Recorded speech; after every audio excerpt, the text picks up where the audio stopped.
Hello everyone, today we talk about the late medieval kingdom of England and more in particular of the relation between the monarchy, the parliament and the aristocracies. So at the beginning of the 14th century the English monarchy was already fully provided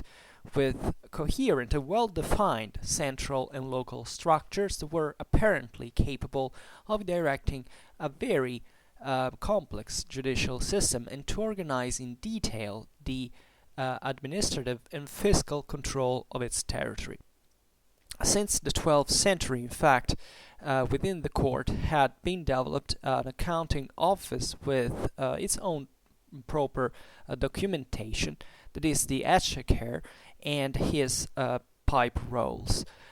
Furthermore, during the 13th century, the central apparatus that were now distinct properly from the princely household had been established at Westminster. That was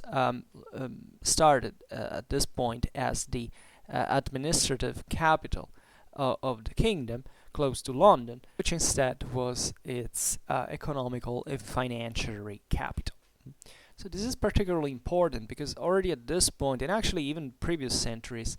England develops earlier than any other European kingdom a concept of capital, right? This is already something that starts actually even pre-Norman times, and that is even more developed than in the Kingdom of France. So looking instead at the judicial system, here we see that it had been built around the common law, so that was already object of very important juridical treatise, while the two great central courts of justice, the King's Bench and the Common Pleas, were at this point already in full activity at Westminster. So even the territory, a great part of which depended directly on the king, in being fundamentally part of his own domain, appeared well divided in administrative districts. The shires were controlled since the 12th century by royal officials, the sheriffs, that had been flanked during the 13th century by various lieutenants and coroners that were instead deputed to the exercise of local justice. The process of construction of a statal apparatus appears therefore in England, much more precocious than on the continent. And the history of the 14th century didn't change its main characteristics, and on the contrary, its main administrative features were reinforced, especially through the development at the center of a chancery dominated since the mid-14th century by lay personnel, and not an ecclesiastical one anymore, and by the multiplication on the territory of royal representatives, such as the justices of the peace that recovered great part of the judicial functions until then delegated to the sheriffs. And it's exactly at this point that begin to emerge the more prominently the English peculiarities, right? Because the justices, for example, did not act as officials appointed by the king and salaried by his own treasury, but rather as local prominent characters that were entrusted by the parliament to superintend to the execution of the territorial courts of justice. The importance of the parliamentary action and the political centrality of the regional elites constitute, in fact, the two major characteristics of the late medieval English model, and also in lesser part to the Scottish one, of a political construction that is tendentially statal, right? So not increasingly decentralized in a feudal sense, but progressively and more precociously than other centers in Europe towards the central direction of a state. So in front to this, uh, you know, I would say overwhelming growth of the administrative and central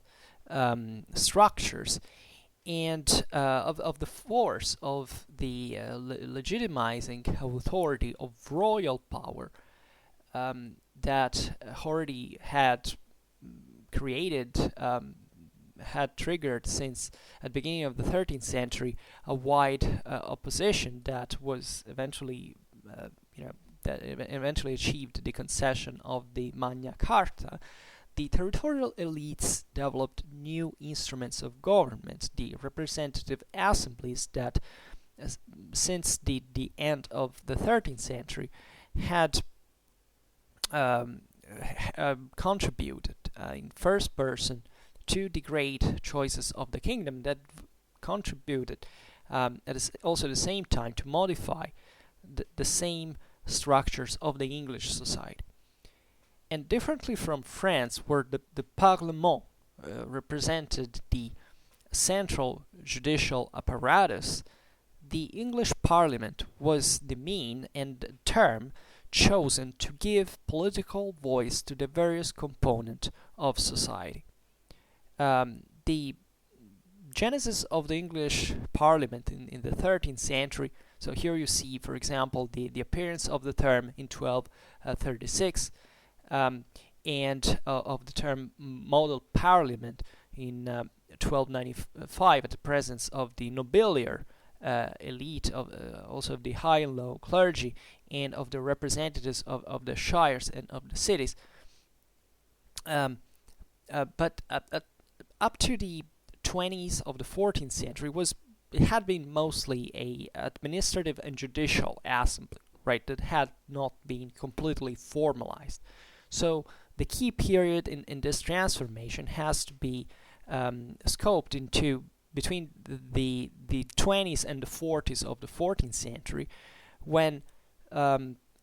as from, let's say, a simple event like an assembly session, the English Parliament became a governmental institution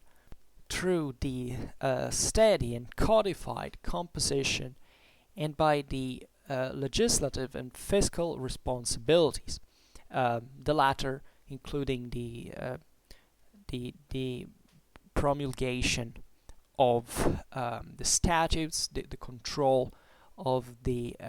impositive politics, for example. And if, in all likelihood, the institutional changes of the English Parliament coincided with the growth in the first decades of the 14th century of the royal fiscal necessities, in turn strictly connected to the military needs, think about the beginning of the 100 Years' War, the definition of the various parliamentary components was also related to the development of a new social balance. For example, unlike in the neighboring Scotland, the division of parliamentary activity into chambers, the high and low one, formalized essentially before the mid 14th century, favored a new codification of the political society of England. From one side, the High Chamber was composed by the Lords, a term that was in use since the 40s of the 14th century. That is, in practice, the elite of the English aristocracy that was nominally called to participate to the assembly seats. From the other side, it was defined a lower chamber of the House of Commons, whose members elected locally by exclusion of by excluding the royal officials, represented the other two major components of English society.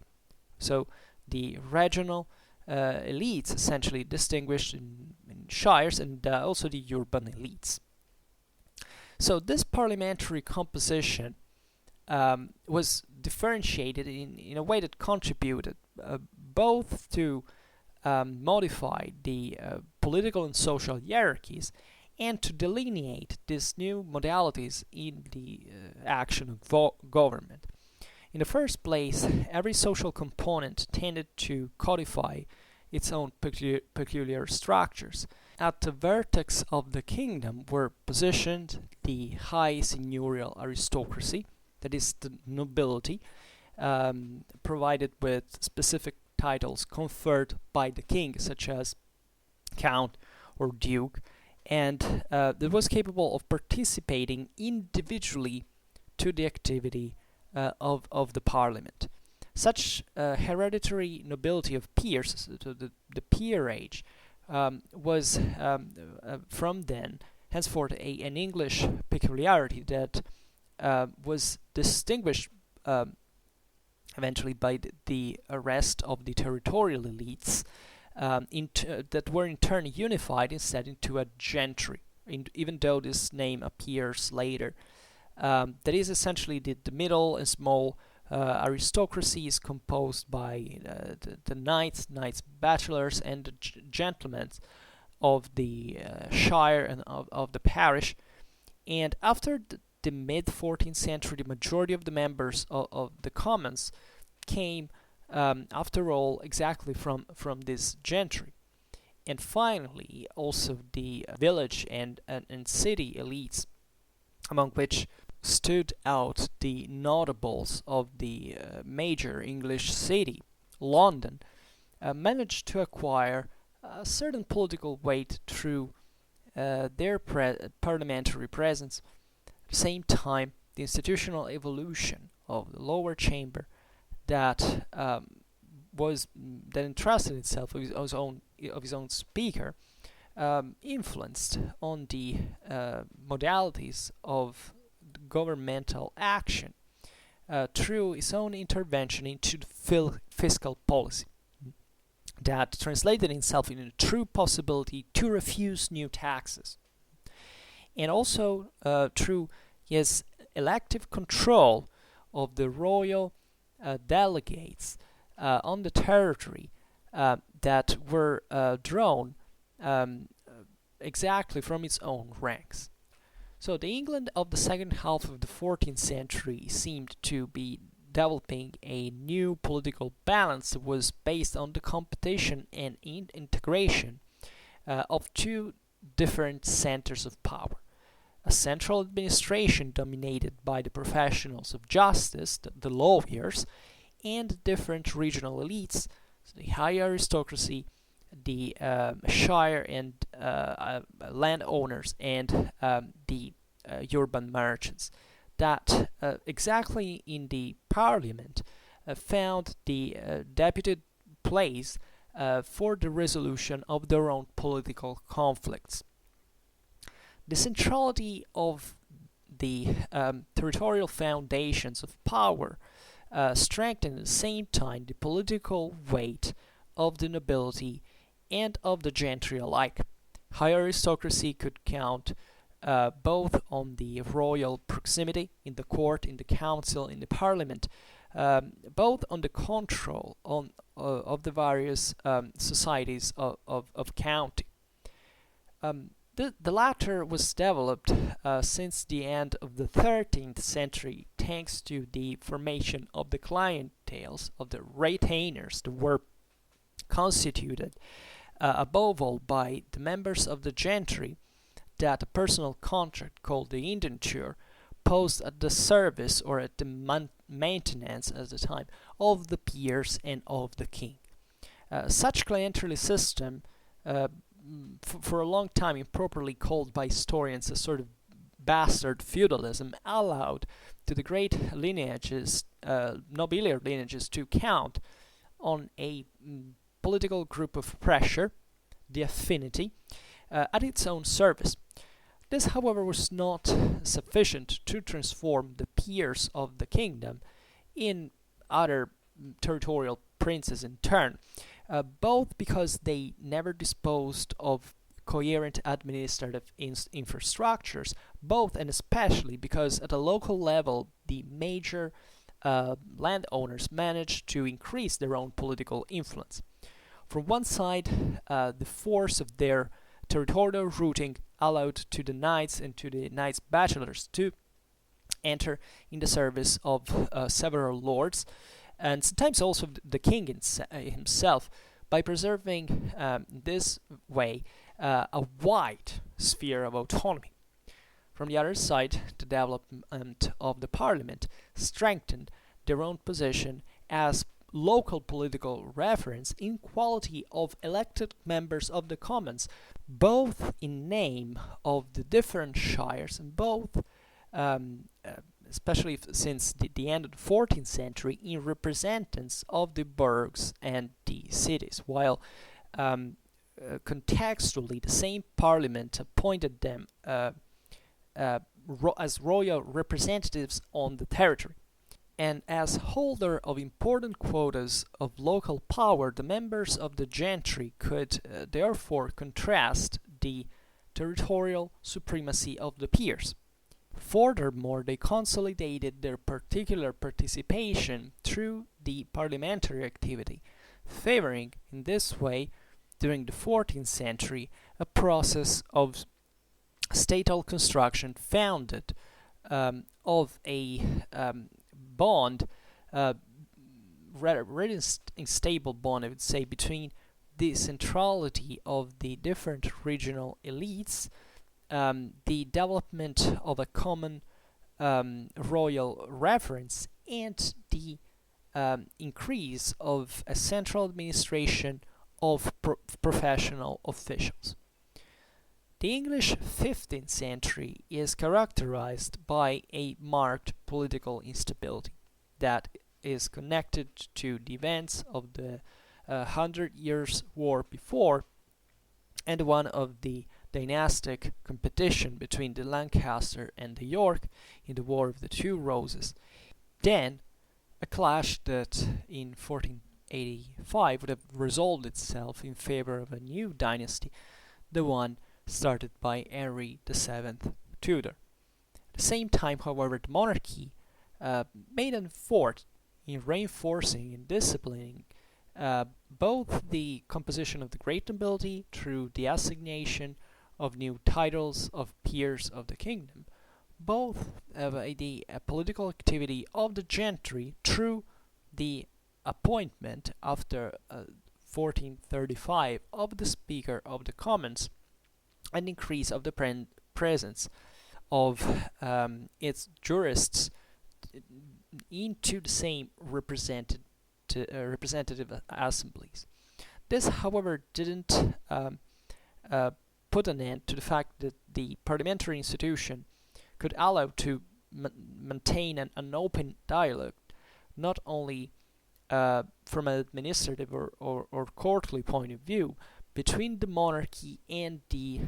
territorial political societies. It was in this way that up to the full 16th century, part of the contractual power that the different elites of the shires and cities had reached during the previous centuries was conserved. I think that this reflection is very important because it shows fundamentally how the balance created by the Magna Carta at the beginning of the 13th century allowed the Kingdom of England not to decay fundamentally in a sort of feudal anarchy, but in creating a balance between all the various English communities and their elites fundamentally, in order to strengthen, at the end of the day, the central character of the same monarchy and its institutions, and developing them in a statal direction, which is even more meaningful considering the fact that the 14th and the 15th centuries were not easy times for the Kingdom of England. I mean, aside from the great victories in open field against the French army during the 100 Years' War, the internal situation of the kingdom was often strained. The monarchy struggled chiefly for financial reasons, and there was also political instability at one point, with revolts and always the risk essentially of the leadership being overthrown by the nobility. But nevertheless, the system exactly through this very harsh crisis, managed to survive, proving the effectiveness of the English institutional structures. Was this all due to the Magna Carta and its kind of democratic character? Well, it's difficult to say. Of course, the Magna Carta set a trend that allowed and favored this constant dialogue between the various elite of the kingdoms, and that, in a certain sense, limited the absolute power of the English monarchy to rise for more centuries than had happened elsewhere. And constantly we have to think about the Kingdom of France as a term of comparison. However, it's not just about this. It's a long political, I would say, tradition of political culture that existed in England even before the Norman conquest. It was definitely reinforced in part by the Norman conquest, but had even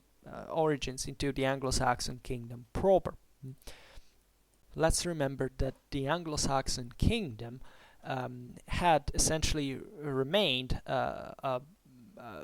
typical structure of Romano-Germanic inspiration, with a limited degree of decentralization, as it was present instead in the continental powers through the spread of the vassalatic beneficiary system and eventually of the feudalism. When the Normans conquer England in 1066, they effectively operate great changes in the kingdom, but they also preserve a great deal of Anglo-Saxon administrative structures that by that time were in fact some of the most advanced in Europe, that had taken centuries to develop at that point, but into which you can see this continuity that is very rare to find instead on the continent, because other local the other essentially political and institutional cultures had been essentially Francicized, right? Not to say that the Anglo-Saxon kingdom, even in its own development, hadn't been influenced by certain clienterly, let's say, dynamics that had been imported from Carolingian, post-Carolingian times, in Carolingian times, and even in Merovingian times. Back in the day, especially for the polities that in Britain were closer to the Channel, and therefore with a greater contact with the Francia proper. And what the Normans do when they arrive in England is to instead import this Frankish element that forever changes, in fact, the character of the kingdom. But it's a much more centralized form of government compared to the Frankish models, because it's in fact mitigated by the wanted survival of certain Anglo-Saxon structures that were instead based on the, let's say, democratic concept of the local, not much of private connections, but in fact of the law of the people, of the English people, that will remain in fact even by juridical tradition at the base of the common law. This is even more meaningful considering that the Normans were fully Francicized at this point. Like, coming from the Western Frankish kingdom, now they were fundamentally an exact copy of what essentially the Western Frankish political and institutional system was. But it's exactly because they knew perfectly the mechanism of this system that they, by conquering in one shot a single kingdom, it was something that fundamentally in the continent had never happened, at least by, if not by partially integrating or substituting to the local, mostly as a dynastic ruler, not much like a conqueror. In fact, like it had happened with the case of England, they realized that they can create this new. They have they can enact a political engineering that can unite these facts, and this is something that the Normans from France actually do in another kingdom, that is the one of Sicily, that will be in fact the most centralized of the whole High Middle Ages, even more than England, right? Eventually England will surpass the kingdom of Sicily, you can say, but by the 13th century, when there is a great crisis of the kingdom, especially after the death of Emperor Henry VI, etc. So that the Swabian domination can maintain certain structural, certain centralized systems that the Normans had built in Sicily, but that progressively gets corroded, especially by baronial power. England instead maintains a greater balance that objectively, after the Battle of Bouvines, in case of an Anglo-German victory, might have been changed, right? The Magna Carta changed really the history of the whole Western, but also of the whole world, to be honest, in this sense, because it basically was a pretty hard blow that monarchic power meant exactly as a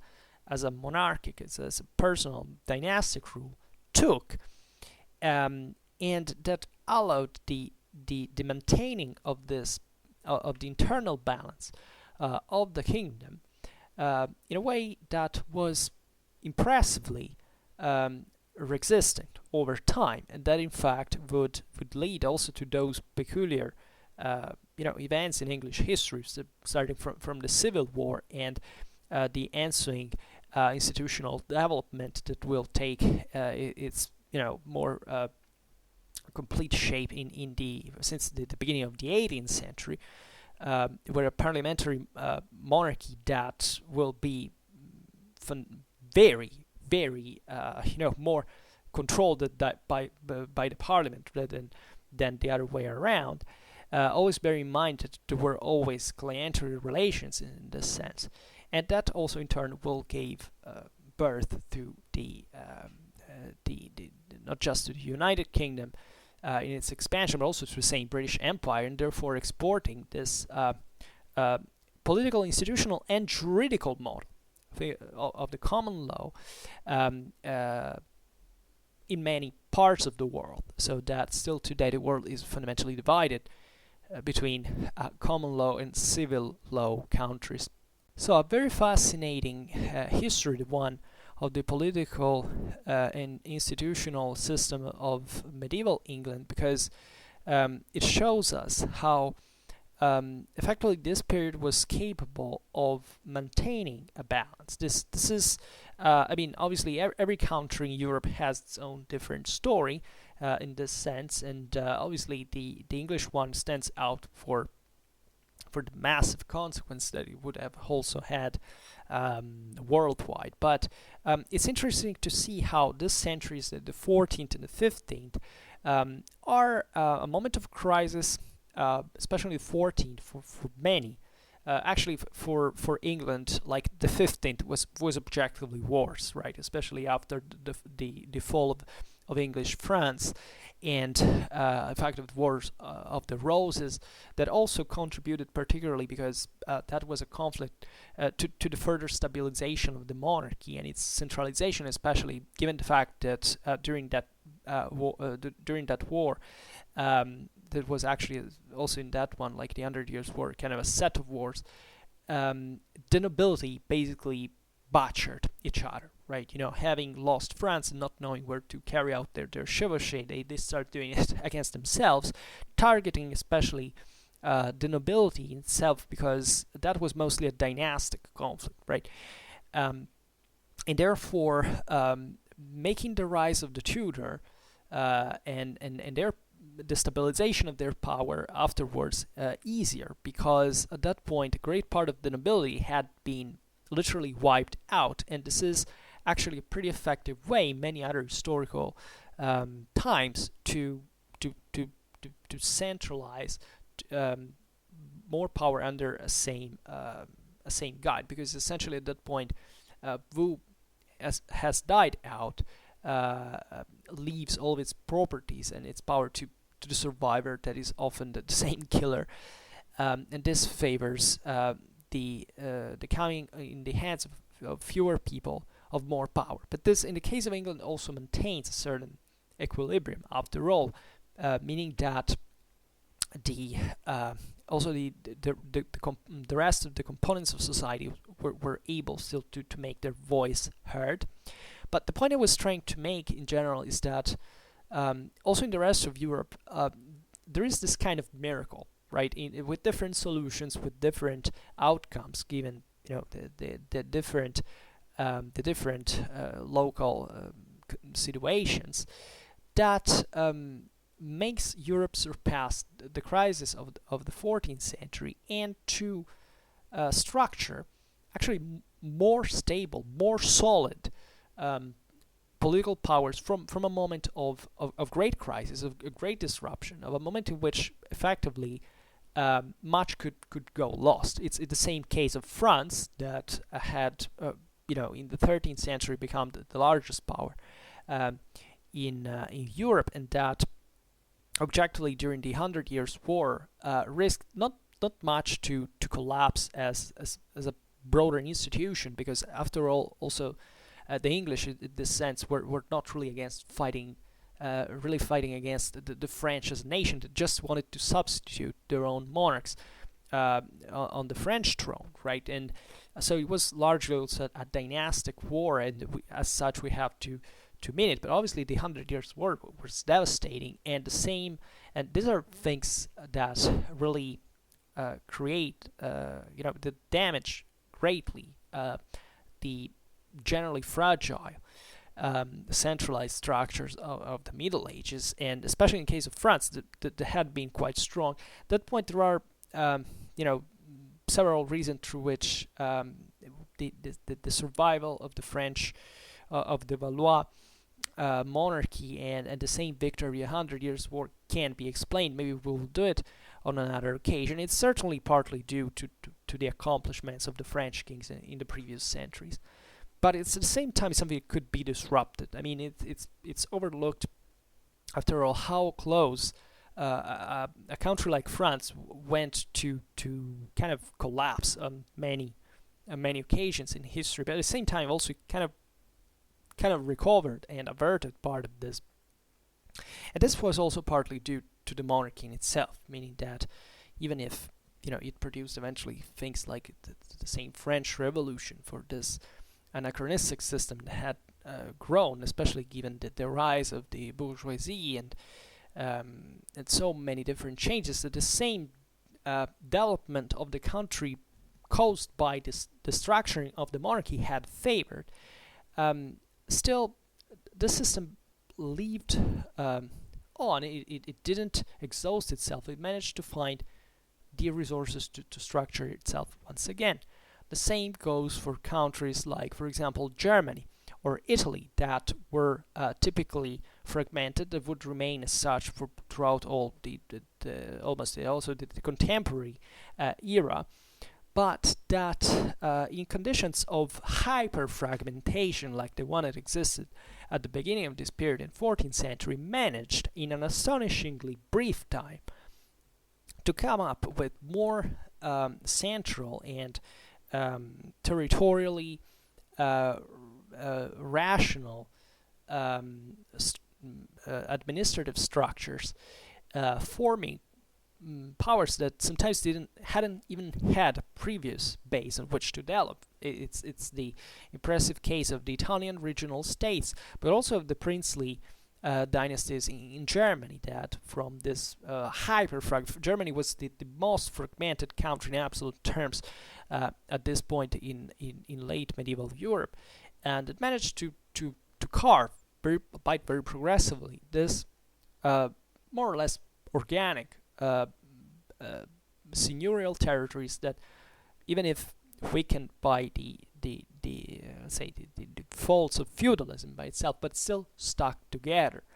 In that case, also using, in fact, the same feudal gluing factor. In case of Italy, it was mostly instead a much more centralized fashion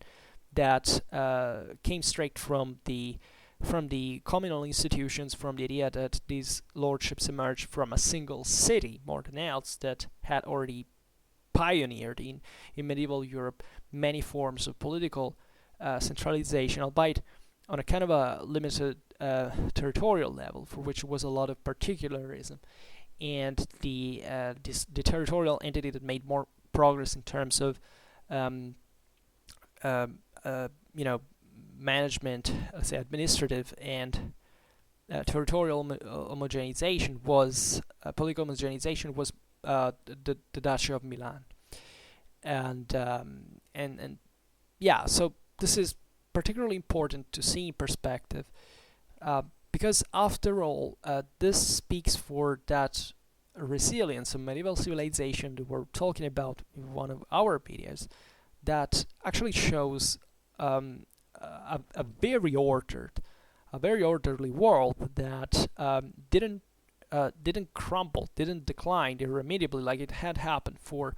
the ancient world in the face of the crisis, but that paradoxically and probably from its own fragmentation had built, albeit on a smaller base, but still more sound, more solid institutions, more structures that could serve for a subsequent revival. In the case of the Kingdom of England, in this sense, is very meaningful, right? Because there is a great continuity from early medieval times to, in fact, the same today. You can't say, depending on where you want to stop temporarily. In this sense of creating a fact of a common government, of a common let's say political and institutional pattern on this territorial reality that, especially in the case of England, I mean, it's determined by also by evident geographical reasons,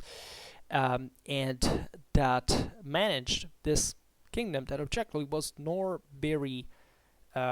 particularly wealthy nor particularly populated, but to represent a very important political and military entity at this point, and developing its own structures and strengthening themselves in spite of all the crisis, the instability, the difficulties that existed at all time in this period. So for now, I think we can stop in here, and I hope that you enjoyed this video. If you did, please share it, otherwise leave a like or subscribe to my channel if you're interested in my upcoming contents. And for now, I thank you heartily for listening to me. I wish you a nice time and see you next time. Bye.